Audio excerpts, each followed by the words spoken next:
Today, drama means scary adventures, drama means family bond, and drama means staying chaotic at every turn. Hi, welcome to DramaMeans. Today we're talking about the 2026 Chinese drama Archives, the Nanyang Mystery. And first, a summary. Two friends are dispatched to investigate the circumstances around a bizarre murder, only to come face to face with a mysterious, deadly force that threatens to destroy them both. Yeah, so I did not realize that they were going to air this. They dropped this show, without any notice. It was always on their, coming soon, list of shows that are going to come out, but they didn't, There was no big marketing campaign for this one? Yeah, and it was, they never... Usually, certain shows, it's there's, a date that they're going to release it on the specific date, and then it's a week or two ahead of time that you know that this is going to happen. Whereas this one they dropped without letting anyone know. And did they drop this all at once, or did they let it go week by week? But they just kind of started it without really any fanfare. Yeah, it was 2 episodes a day. Okay. So the normal kind of rollout a show like this would get. Yeah. But I was so excited because I love Ryan Ding. I love Stephen Zhang. And this is correct me if I'm wrong, this is in the world of these other shows, these other archaeologist, mystery, old-timey, Indiana Jones kind of movies or shows. So the books, the series of books is called Daomu Biji, which means basically Daomu is kind of almost like grave robbing, but archaeology. Yeah, right? Excavating and digging up. And the journals of it, right? Sure, okay, that makes sense. So we've watched Ultimate Note, starring Joseph Zhang.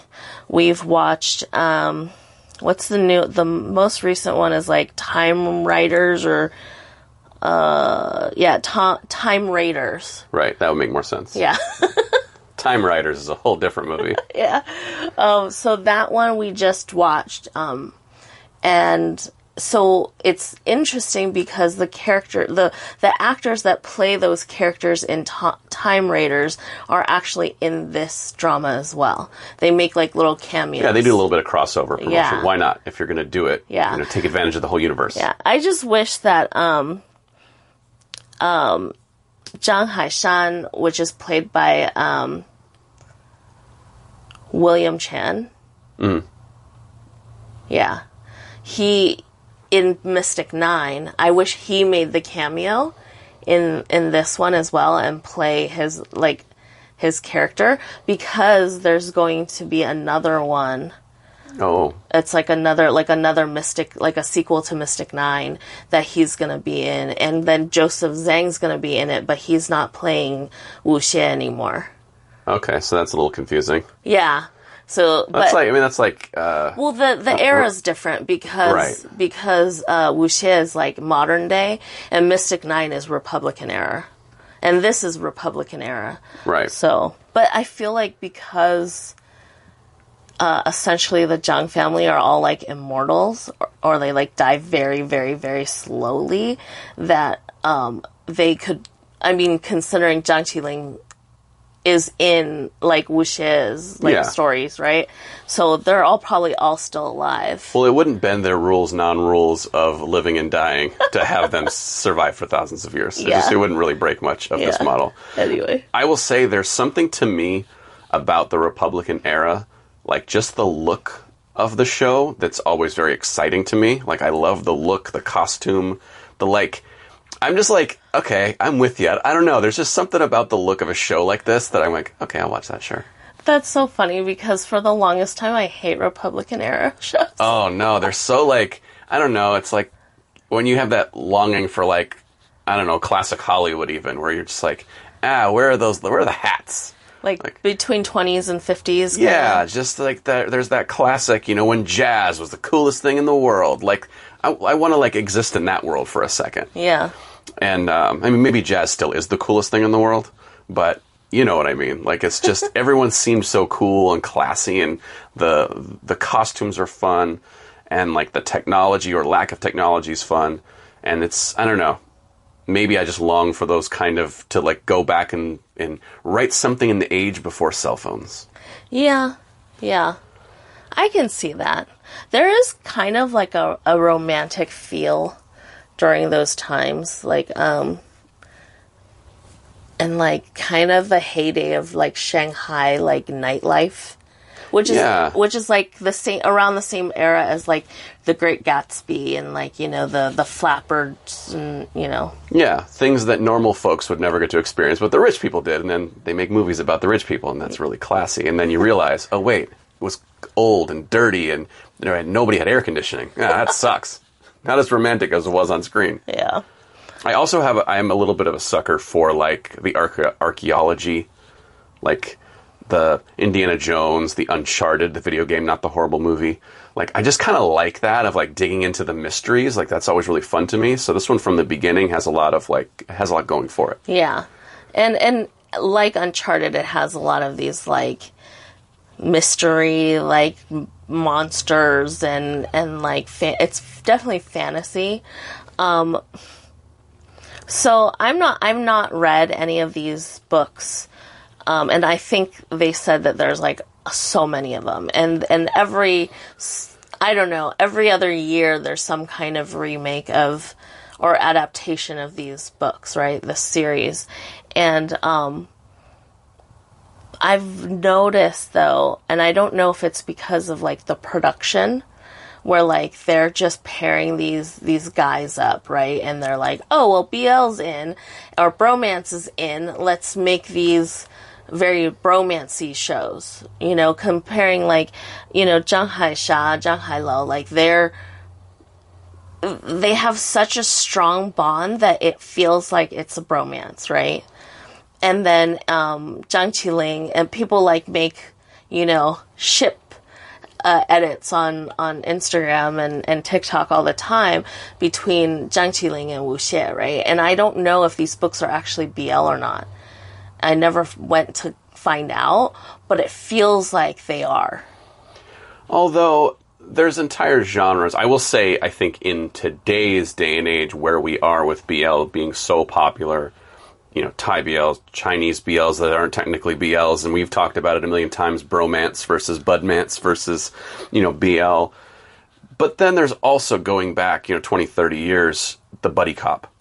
Like, the buddy cop genre is a bromance with no connotation of anything beyond we're homies. But, like, you could still ship those characters. Like, if you look out, that is a bromance. Lethal Weapon is a bromance. There's no question. Uh-huh. But, so, like, there's this camaraderie thing that I think maybe sometimes people want it to be more because they want their romance injected into it. So, like, oh, well, the romance is between two men. And honestly, I've talked to a lot of writers, and I've learned from a lot of writers who say the way you write successful friendships is write them with a romance without the direct love talk, without the direct physical connection. And then that's how you write strong friendships. They're almost written identical. Okay. Like friendships to lovers. The reason it works is that it's almost the same thing with just a few elements removed. Yeah. So I really enjoyed Stephen Zhang and Ryan Ding's chemistry. I think they were really good. And there is like, they're both really strong actors in my opinion. And I really think that they both pulled their characters off like really well. Mm-hmm. Like Stephen Zhang has this very like boyish charm, and he's like kind of guns blazing, like doesn't like just kind of reckless. Right? But he's so, like, endearing and likable in kind of an annoying way. Like, because he's, like, almost deliberately annoying. Right. And he's kind of screwing things up here and there. Oh, yeah. But you're like, I forgive him. He's charming. Yeah. And he's just funny, right? And we've seen him do a lot of characters. Like, he is definitely an actor that likes to choose lots of different characters to do. Like, he doesn't want to be typecasted. And he pulls off every character he ever does. At least in my opinion, right? Ryan Ding, I just have a soft spot for. I think he's a strong actor, but I just really like him. Like, he's so charismatic, and he just really commands the screen. I was going to say the same thing. He has a presence. The camera finds him in a way that doesn't happen with all actors, and it's almost unfair. You don't have to do much for the camera to really make love to you. Yeah. So I personally really like this show. When it first started airing, I was surprised that it all of a sudden was airing, and then I actually didn't realize that it was out until I think 4 episodes in. And so I watch those, and then every day I'm like, oh, I have to wake up, and the first thing I do is I'm going to watch this show, and I was on the edge of my seat, all the time. I do have to say the CG in it is, like, quite terrible. Well, before we get into that, because that's a whole can of CG worms, I do want to say I think these two share the screen really well. Yeah. Like, I think sometimes you put 2 strong actors, someone stronger or someone stealing every scene, and you go, oh wow, so-and-so is really so much better, or they don't really feel like a team on screen. These two, I feel like, share the screen really well. And that's partly the chemistry of the characters, probably the subject matter, or at least the execution of the materials good as well. And it's sharp, and they can be sharp in scenes. But I think also, like what you said, it kind of has to do with like presence. And neither of them are really trying to upstage each other as much as they're dancing together. Yeah. As 2 scene partners. Yeah. That's why I get that bromance feel with it, for sure, because they're so good together.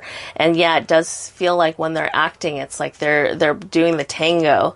And I will say, one of the things that drives me nuts in then like popular culture is that everyone's like, oh, the actors, they just ad-lib all of their lines, and they're so brilliant because they just ad-lib everything, which drives me nuts. Right? Oh, no, the writers don't exist. The brilliant actors come to set. But what I will say is that when you do get 2 brilliant actors that can play off each other, and you have good writing, now you can find the extra things. And they can bring kind of improvisation into what's scripted.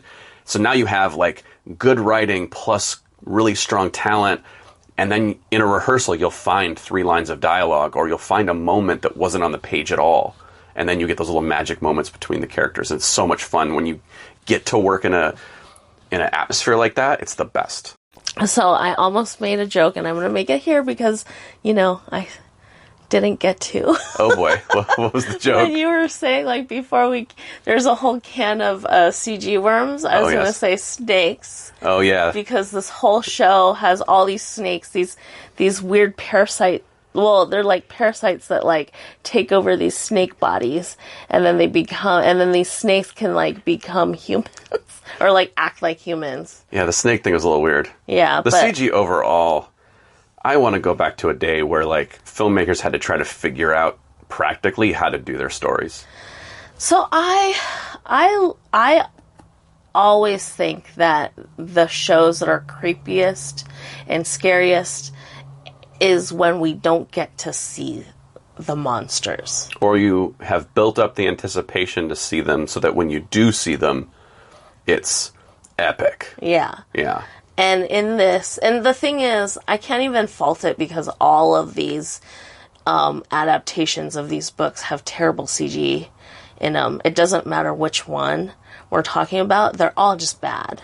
But it's a crutch that you use because you're taking from a book, right? And you're like, oh yeah, if we had to do this practically, there's no way to do it. There would be no way to do this fight scene with 1,000 furry beast spiders that are just like filling a cave. There's no way to do that. But we have computers and we have CG, so we can actually do the thing that's actually in the book, and we can like show it. Yeah, but should you? Because to make it good and real, quote unquote real, is a lot of money and time you don't have. So you're still going to short shift yourself. And then it just looks cheesy. And then I'm like, all right, so there's like fur balls flying around, and they're just like, actors are flailing. I do have to say those furry, like, they're creepy, but they're gross. Fake. They're fake. They're fake, but still gross, because I'm like, ugh.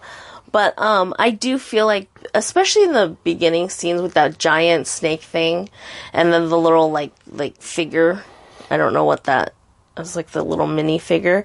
Like, they look so bad that it's like it's no longer scary anymore. It's kind of like a joke because they look so fake and so, like, not there. Yeah, and it doesn't leave your actors anything to do. They're just kind of flailing around and, like, fighting invisible tennis balls. And it's just like, we all know so much about the process of CG now that it's like, it really does take you out of it rather than a tool to bring you into the story. I think the intention of CG in a show like this, I'm not talking about superhero shows or, like, fantastical shows where things are supposed to be all CG. But in a show like this, where you're like, man, you might be able to do it without it if you figured out a clever way of doing the creep and the scary. Yeah, like, back in the day, it was all about, like, sound design and, like, the lighting, and it's just scary. It's like suspenseful and scary because it's all in your imagination, yeah. Right? Oh my gosh, what's out there in the dark? Yeah, and everything in your head is scarier than, like, what you can actually see. And so when everything is, like, honestly, this show is lit kind of bright. Yeah. Anyway, even though when they're, like, in the caves and all that stuff, it's just not that scary in general. And I don't know if they did that on purpose to make it so it's not that scary, because it's, like, not necessarily horror per se. It's definitely, like, action adventure, but I don't know, because it was a little brightly lit, the CG was bad, like, it definitely wasn't scary or creepy. So if, like, I'm able to watch it because I'm not scared at all. Yeah, but I would say, like, it doesn't need to be terrifying and that you're actually, like, physically scared to watch it, but I do think the idea of anticipation is so valuable, and they had these moments where, like, oh, what is that around the corner? Slow creep. They had these creeping moments. But the problem is, unless your CG is like Jurassic Park, where the payoff to the thump, thump, like, your payoff to that has to be so good so that we remember it. If it was thump, thump, water in the glass in Jurassic Park, and then, like, the dinosaur was, like, super cheesy and fake looking, no one would have cared. So if you're going to do these CG things, you almost have to just, like, hide it more almost. I don't know. I feel like we rely on it too much to try to tell stories that are in our brain rather than what we used to have to do, which is, well, okay, we can't do that because that's a cartoon and that's a comic book. How do we make the movie version of it? And when you put artists, like, in that constraint, like, that's when everyone gets brilliant. And that's when the really good artists are going, oh, I know. We'll never show the shark until 42 minutes into the movie. What? You're crazy. This movie is about a shark. Nope, we're not going to show it for 42 minutes. Classic. Like, brilliant. I was going to ask you one thing, like, about the lighting. Do you think it's lit like that because this is kind of a mainstream, like what we would call a network TV show?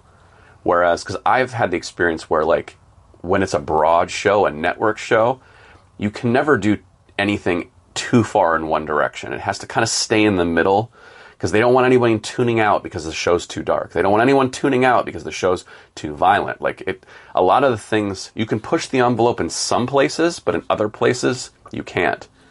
And so sometimes, like, well, that's too dark. Normal audiences will be annoyed that it's too dark. Just make it lighter.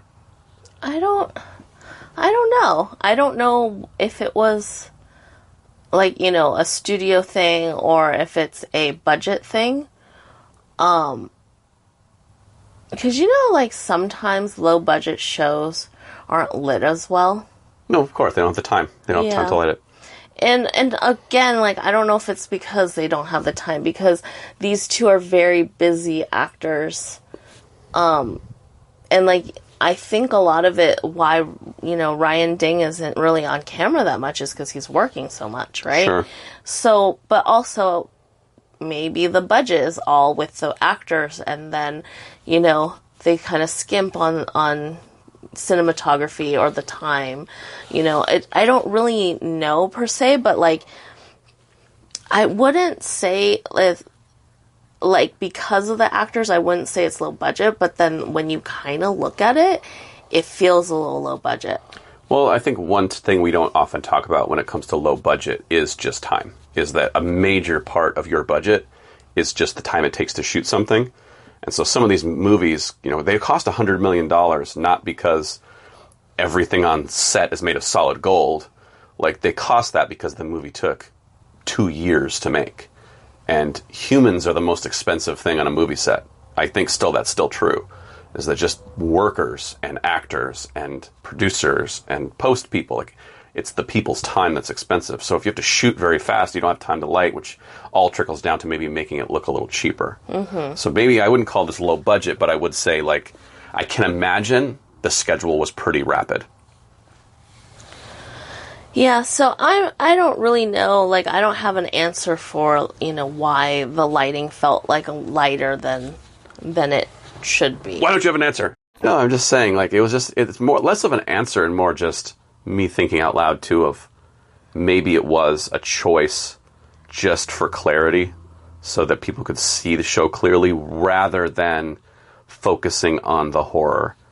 Like, they just kind of sacrificed that as a way to get through the material, and no one was going to appreciate it anyway at the studio or network, that it was super dark and moody lit, so, like, why are we wasting our time? Yeah, I think also because the monstery stuff is so, like, ridiculous that, like, I don't really think that they put as much attention on those aspects of it as, say, the action choreography for it. Right. The action is jam-packed, and it's really good, actually, and it's fun to watch, and like, after a couple scenes of, like, humor, it kind of gives you that rest, because Zhang Hai Qi is kind of like the comedic relief as well. Like, yes, he's like, the hero, he's the lead, but he has this, like,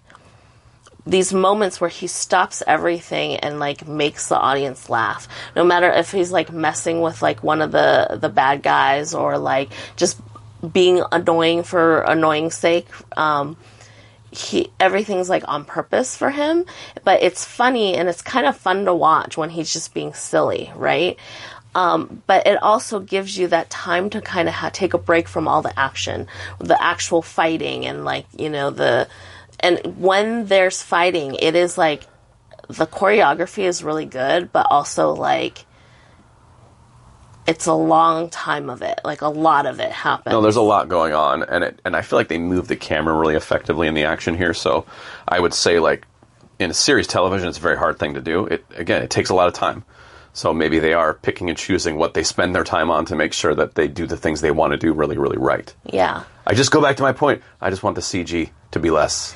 Always less is more, guys. That's the lesson to all of you out there. I definitely agree. Like, for me, I hate the CG aspect of it, because it's really not done that well, right? No. Like, of course, if it's really, really great CG and or, like, used wisely, like, we appreciate that, right? But when it's done in this way, we're just kind of like, I'd rather not see it. But the action of it was, like, really fun to watch, and, like, how they were able to get Ryan Ding's character to, like, in that wheelchair and still, like, be a badass and fight and all this stuff. I don't know. It was really fun. Yeah, I think this has the potential from the beginning that I think the pacing is right. I think the chemistry is right. They're doing a lot of things right throughout. So, like, as much as you want to harp on one thing that you don't like, overall they're doing all the things they need to do to make the show. It feels like pretty true to its storytelling for the most part until the end, and we'll talk about that. And it feels like a swashbuckling adventure, to use an outdated word. I like a good swashbuckle. Uh-huh. Yeah, it's one of my favorite words. Wait, like what? Swashbuckling, like they're. I mean, that's more like piratey, like connotation, but this idea that, like, they're out on an adventure and they just keep things fast and loose, and you know what? You just go charging in. You got to take care of business, and then you laugh afterwards, and then you go on to the next thing. Like, it's it's fun. When I think of a good swashbuckle, I think of fun. Mm-hmm. And for the most part, like, they have their moments, almost like roller coaster of emotions, where, like, they're really good and they're playful and they joke and they like, play tricks on each other, and then the next thing, it's like they're willing to sacrifice their lives and will do anything for each other, and like the camaraderie and the love for each other that they have. It's just like this type of roller coaster, but it's just this. It is really fun to watch. It's like very enjoyable. Again, the chemistry is really good. I'll tell you what's not good. Parasites from space. Well, it's so hard because it's like, it's fantasy. It's sci-fi fantasy, I guess. Sure. It's ridiculous. Like, all these, like, the mysteries and, like, the case solving, I don't even know if it really works, and, like, the fake death of Zhang Hai Qi, and then, like, going down to get this, like, this mutated parasite in order to, like, save Zhang Hai Qi, but ultimately, like, making the parasite in his body, right? Yeah. And then, like, I don't know, and then, like, the only way that Zhang Hai can do it is if he really becomes a person of the Jiang family, right? Where they go and, like... That's all if you say so. Yeah, everything's... If you say so, sure, I can buy it. Which I think there's a lot of sci-fi out there that you make your own rules for sci-fi. You make the rules of your universe, and then as long as you live by them and die by them, then I think we kind of have to give you a pass, because you can't... It's not going to be built on any sort of... I mean, it is science fiction, so it's supposed to be built on some sort of platform that we would... like, humans still have 2 legs and 2 arms, and like there's until they don't. But there's certain rules you do have to follow in sci-fi. My biggest pet peeve is just keep your space out of my movies unless the movie's about space. I know that's a weird rule. It's my personal rule. I just don't want to see I don't want space movies coming into my archaeology movies. Just go do a space movie. This whole thing works if the parasite wasn't from space and the parasite was just underground and they dug up a temple and then they released this ancient parasite. It all works. Why is it from space? Why does it have to be aliens? I think aliens are super lame when they're in my normal movies. Well, technically, if you really want to go into the science of it, like, we as humans are born from space, right? Like, yeah, but, okay, sure, but in the movie, like, now we're talking about space parasites. So I'm like, I want to talk about space parasites. Well, I do have to say that I love fantasy. I do not prefer science fiction. So with a little mix of the science fiction, although I just don't, it's whatever. Like, there's so many, like, oddities in this show, this series, this, like, you know what I mean? Like, no, I get it, and I'm with you. I think, like, to me, I just draw this weird arbitrary line. Like, I think I told you before, like, in the Marvel universe, I'm all fine with superheroes zooming around.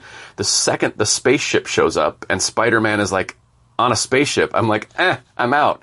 I don't want space, and I know it's part of the Marvel universe. You can hate me. I get it. Guardians of the Galaxy.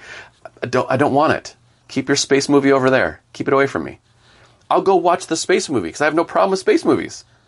I just don't want them in my regular movie. Yeah, which is fine. That's your preference. Rant over. Yeah. So it's whatever. Like, they needed to figure out where this parasite came from, and it so happened to come from a meteor. And it was like aliens controlling his brain. Like, when you say space parasite. When you say, that's hard to say. When you say that, you really just mean aliens. Yeah. Like an alien was controlling his brain. Yeah. Alien brains. Alien in the Republican era. No, I mean, we had, what was like, that one where there's like aliens and cowboys, or cowboys and aliens, that movie that no one saw. So, like, they've done the Westerns with aliens in it, so yeah. Maybe the Republican era with aliens in it. And also, My Love from Another Star, he landed during the Joseon era and then lived till modern day, so... But that's the thing, I think the part of my rant is I don't mind stories about the aliens coming to Earth and then there's a thing. But when most of your show is this kind of archaeological excavation of old places and we're going into the Temple of Doom, like, I want my show to kind of stay in that era with the supernatural and not...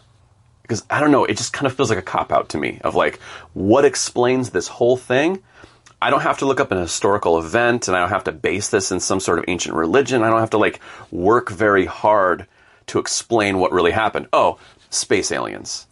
And it's like, that answer is just so boring.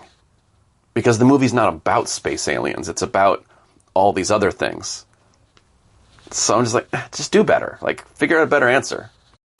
Do some research. Well, if you really do research, there's been, like, findings in, like, ancient, I don't know, Mayan or Aztec.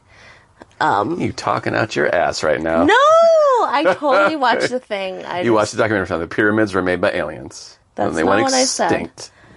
That's not what I said. Anyway, Can we talk about the snakes already? So talk about ridiculous. This was like... Oh, there's this one snake that basically if it bites you, then you can see the snake's memories. Yes. And it hung around Zhang Hai Qi for a while. Yep. And it witnessed all the things of Zhang Hai Qi, like not being able to control himself and this parasite basically like taking over his body. So Zhang Hai Qi wanted to tell Zhang Hai Lo everything, but basically the parasite would burn this letter every time Zhang Hai Qi would write the letter, right?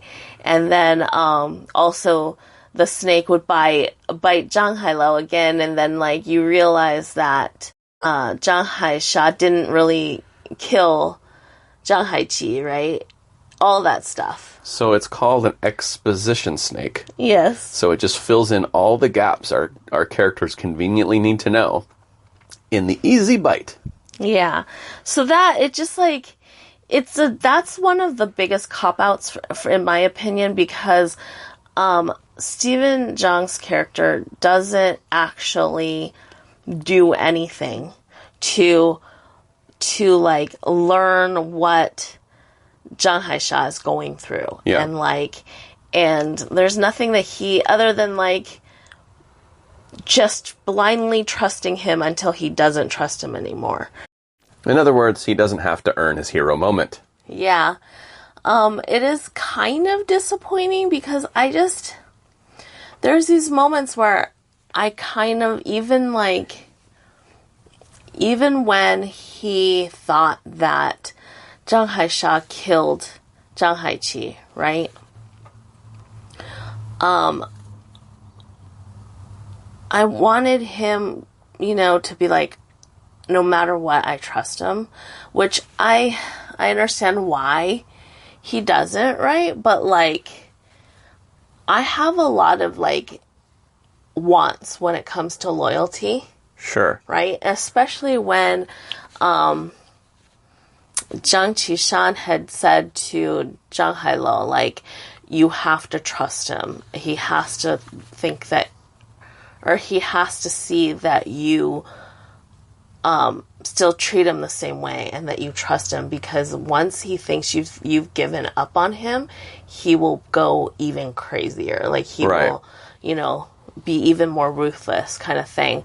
So, like, at that moment, like, he's done it before where he's, like, just trusting him and acting like everything's normal, even though, like, he had killed that mountain of civilians or whatever. Yeah, that's a lot of people. He didn't mean it. Yeah.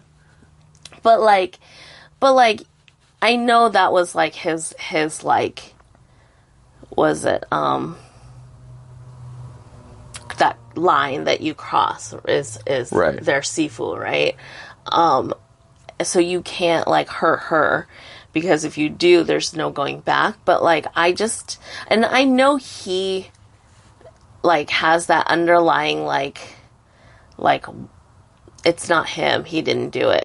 Maybe it's just, like, that weird, like, hang-up that I have, whereas, like, if you truly are loyal to someone, you just, like, fully believe them. I think the problem here, though, also is you're seeing so many things from our quote-unquote bad guy's perspective, and so we're seeing him do heinously awful things. Yeah. And it's not... They wanted to keep the mystery alive of, oh, is this an illness that's making his brain turn, like whatever, and the whole twist of, oh no, it's this parasite, like they're trying to keep that under wraps. So you have to show us him doing horrible things. So then it kind of makes our main character a little dumb by being like, no, he didn't do it at all. Like, it's a very hard needle to thread. Like, I know there's a way to do it, but because we're seeing so much of it, after a while, like, his loyalty feels kind of stupid until it's explained on the back end. And then we're like, oh, he was right all along. But, like, during it, you're like, no, dude, like, we watched the scene where he, like, totally killed those people. Yeah. No, but, like, I'm not saying that he doesn't believe that he did it. It's that, like, he should feel like, oh, he has a reason that he's doing this. Genocide is a weird justification. Like, it's weird. It's like murdering a pile of bodies. Like, it's just tell me why and I'll believe your explanation. Like, I don't know if that really works. Fine. I get what you're saying. I think it's a awkward position the show has put itself in by telling this story. It's because what we want to believe is our main characters can trust each other and love each other and he's not really bad. But then at the same time, we're telling a story where, like, his physical being is doing all these horrible things and we're seeing them and all of them are massively unforgivable. And I think even as an audience member, you can't really justify any of it. Other than he's not in control of his own body, which is kind of the twist, right? So now you've put yourself in this position of there's no real way to win from an audience perspective of like, wait, so am I supposed to be rooting for these two? Like, is this supposed to be a redemption story? Because after doing all that stuff, there's no real redemption available to you. So, oh, but he was controlled by a parasite. Okay, well then... So does that, like, the court of law, like, do you go to court and be like, sorry, Your Honor, I was infected by an alien parasite which made me kill 500,000 people? Ah, innocent. I don't know. Well, I mean, ultimately, at the end, I guess he sacrifices himself and there you go, and that's the redemption moment. Yeah. But like I said, I don't actually have a problem where it went vis-a-vis the two of them. It's just kind of while we're getting there, it's really weird how you're supposed to feel about any of it. Like, they've just put us in that weird... And they've done it on purpose. Like, how else could they have not have? Like, yeah. They just kind of put us in this weird... Wait, what are we cheering for? Are we cheering for him to, like, save his friend, believe his friend, kill his friend? Like, what are we rooting for in the story overall? So, I don't know if he actually died or not. I don't know if anyone died. That's the thing, is because, like... Literally, okay, we see Zhang Hai Qi, like, age and then die, right? And then supposedly, the parasite kills her, right? The parasite in Zhang Hai Sha's body kills her. And then she dies. And then Zhang Hai Lo actually cuts her head off. And carries it around for a while. Carries it around and brings it to show Zhang Hai Sha, that, like, hey. You bastard. Yeah, kind of thing, right? And so, and then at the end, they sewed the head back onto the body and, like, was planning on, doing the funeral and stuff. And Zhang Qiling shows up, opens the coffin, and then it cuts. Right? And then, like, supposedly years later, and Zhang Hai Lo has his own disciples, and they go up the mountain because he gets word that they have to work a case. And there she is, sitting there, Zhang Hai Qi, with Zhang Qiling, and it's like, oh, okay, like, she's been revived. Ready for the sequel?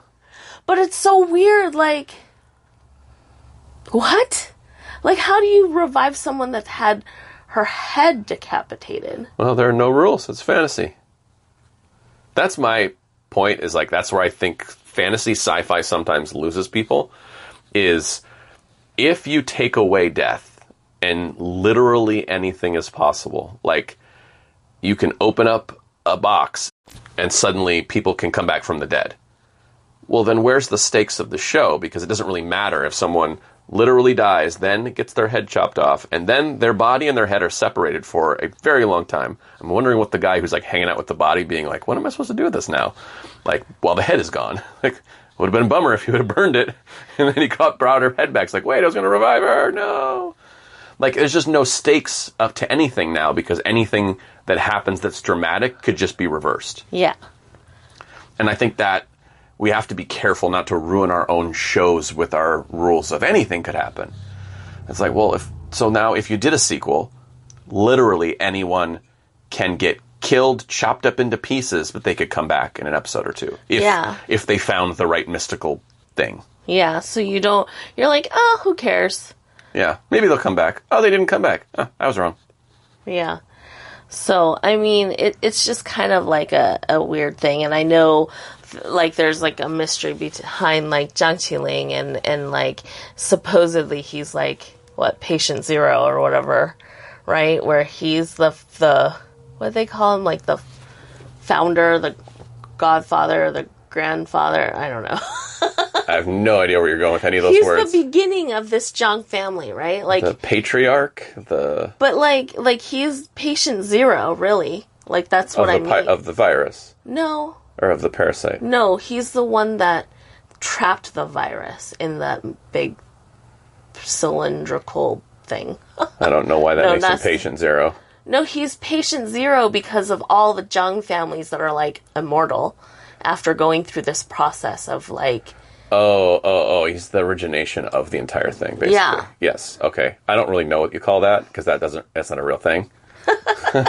Like, the beginner of the immortality? Like, I don't know what to call that exactly. But you know what, though? And I think it was Ultimate Note that also was, like, kind of, like, hinting at that Zhang Qiling is also an alien of some sort. Oh, boy. And there was also, like, some kind of spaceship in Ultimate Note at the end. Get your space out of my movies.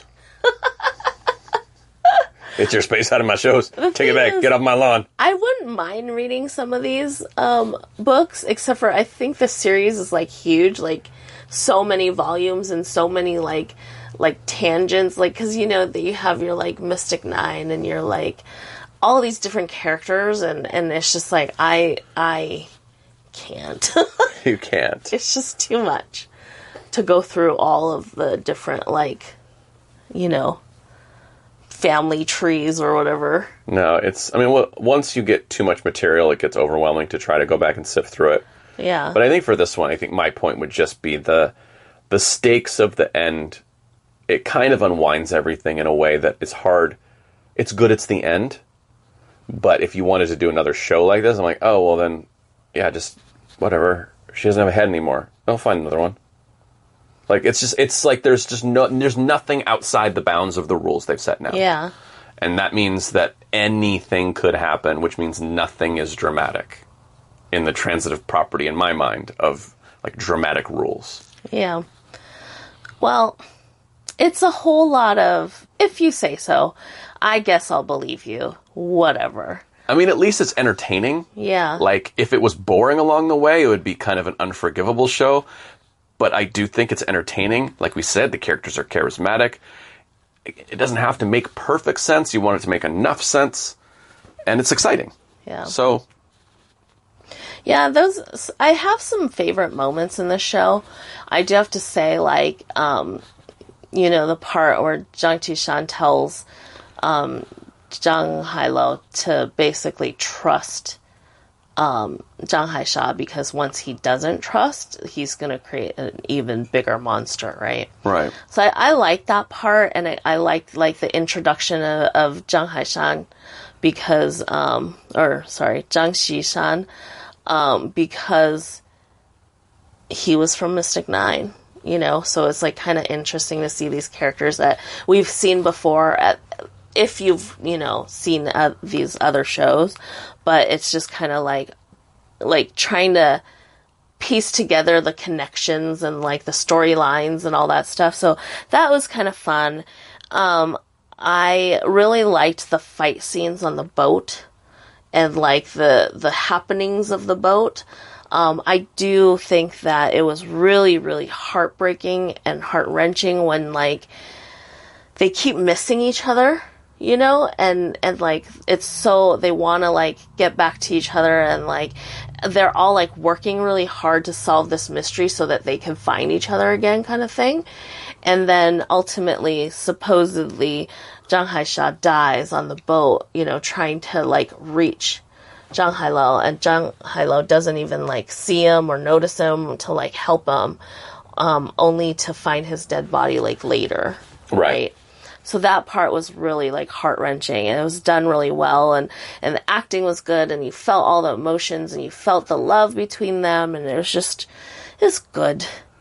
And just, like, and my favorite parts of them just, like, teaming up together and fighting, and it's just fun. It's fun to watch. I'd have to say I'd probably watch anything with these two in it, like being like characters together, like even in a completely different context. Yeah. Like you feel like you could stick them in any other genre and team them up, and you're going to get this just seamless chemistry between like uber professionals. Yeah. And like, but also again, not every actor has it, and it's such a stupid thing, and I hate when people, oh, he's got it, and it's but like there is a charisma that is just hard to quantify until you see it. Like you put a camera straight in someone's face almost too close, and they still look like phenomenal.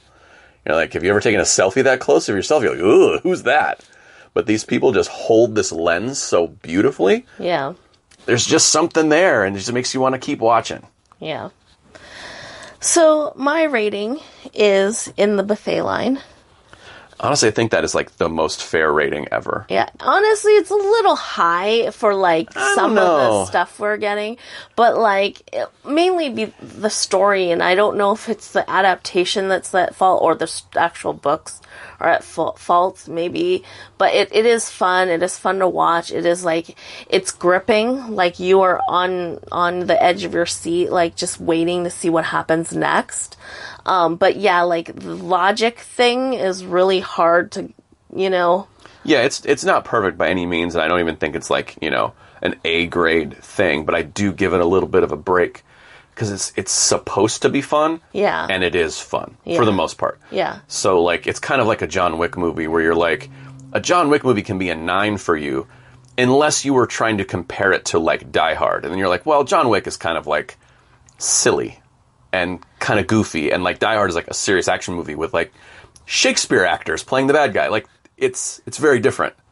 And no, John Wick's just fun, and they shoot a lot of guns. It's super fun. It's a 9. It's like, well, in the context of a John Wick movie, hell yeah. Yeah. I think in the context of what this is trying to be, yeah. Could they have done a lot of things better? And I think could they have tried harder to make things make sense? Yes, but that's why it's, you know, an 8 out of 10. Like, yeah, I agree.